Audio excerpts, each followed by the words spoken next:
Sean O'Malley versus Petr Yan. Fight that no one asked for, but everyone's happy that is happening. At least I'm happy. A lot of people have a lot of different takes on this matchup, but to be honest, there was no other matchup in the division at the time. Everybody else was matched up. And Sean O'Malley, in my opinion, has made a big name for himself. He's doing Twitch. He's big online. He's got his podcast.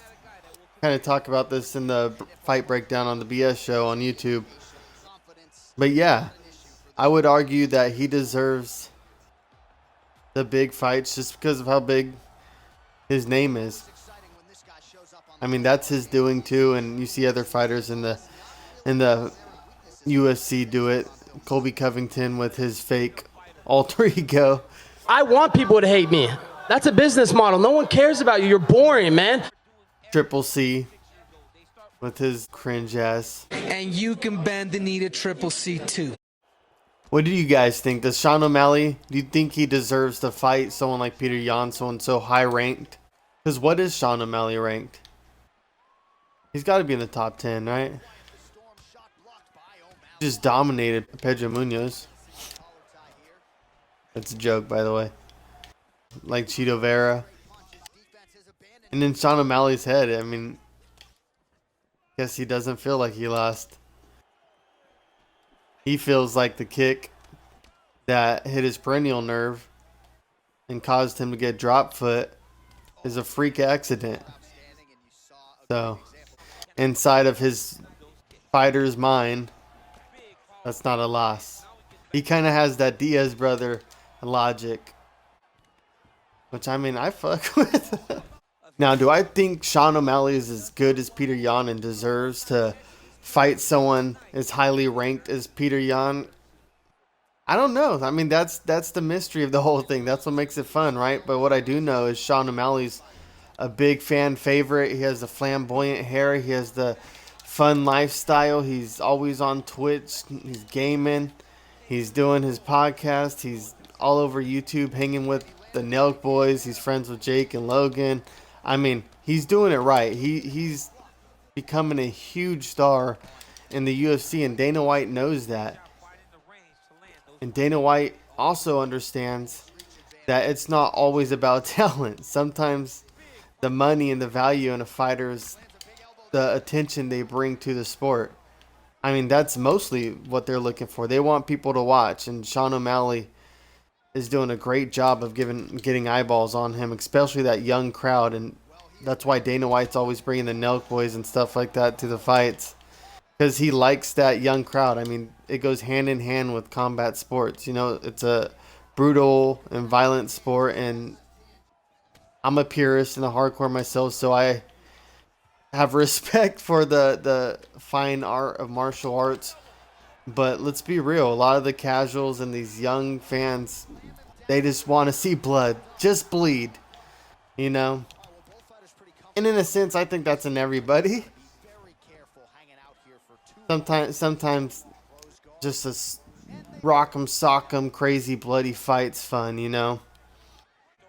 Petr Yan has underrated wrestling too, and I'm super curious if he's going to try to wrestle Sean O'Malley. I don't know if he'll have to, because I'm impressed. I've been really impressed with Sean's striking. I think he's a really good striker, and people are saying he was losing the Pedro Munoz fight. I don't think he was losing versus Pedro Munoz. Maybe I was watching it with a biased eye, but I don't know how you could argue that Pedro Munoz was winning that fight. It was close. It could have went like either way, but I wouldn't argue that Pedro Munoz was clearly winning because of leg kicks alone. In fact, I felt like Sean O'Malley had the cleaner and bigger shots. You know, the one that kind of got me to my edge of my seat a little bit, like, ooh, something might start happening here soon, you know? I didn't get that with anything that Pedro Munoz landed. So, we know that Sean's good. We know he could hang with the top of the division. We've seen him fight really good elite fighters, and we've seen him against Pedro Munoz for at least a round. And he looked fine. He was hanging in there, didn't get hit with anything big, land some clean stuff. Yeah, it was kind of boring, and yeah, he was reserved and patient, which is understandable. That was a big step up at the time, but that's why it's interesting. This is even bigger of a step up, but we'll see. Is he going to go for broke, kind of let his shots go, or is it going to be super reserved? And I think they're both going to be super reserved because Petr Yan doesn't want to get starched by this young, flamboyant kid coming up, right? So I think he's going to be tentative and filling out the timing and the pace of the fight. And I think Sean's going to be tentative too for the same reason. He wants to go a couple rounds at least and feel what Petr Yan has to offer. But on the other hand, who knows? Petr Yan is a crazy motherfucker. He might just want to put that pressure on Sean O'Malley and show him, hey, you're not on my level, buddy. Right? It's interesting and it's fun. I'm excited. This fight's going to be such a mystery, and I'm curious on what you guys think too. Do you guys have Sean O'Malley or Petr Yan winning it?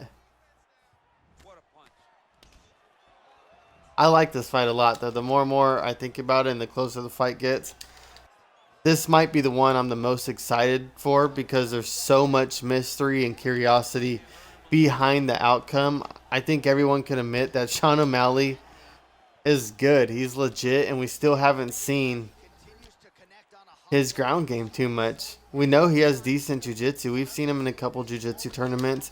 He's had some wins. His trainer and best friend, what's his last name? Can't think of his last name. His first name's Tim, though. You know him. They're on the podcast together and everything.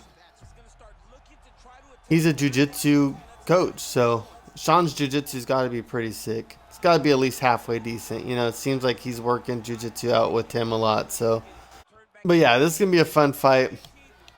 I'm excited, and like I said in my little breakdown on the BS show too, I think Sean O'Malley has been really smart with his career, and I think it's kind of unintentional, like in a Diaz way. He just doesn't give a fuck. He's living to the beat of his own drum, and it's fun for the young fans. You know what I mean? The older people and the more reserved people, I feel like, probably don't like it as much, but the young, careless, wild, and free people of the world, I think they really get a kick out of Sean O'Malley, and I think they really get a kick out of his style and his ego and his just like, he's like a living meme, kind of like Israel Adesanya. They just understand the new culture, and it's cool to see. I dig it.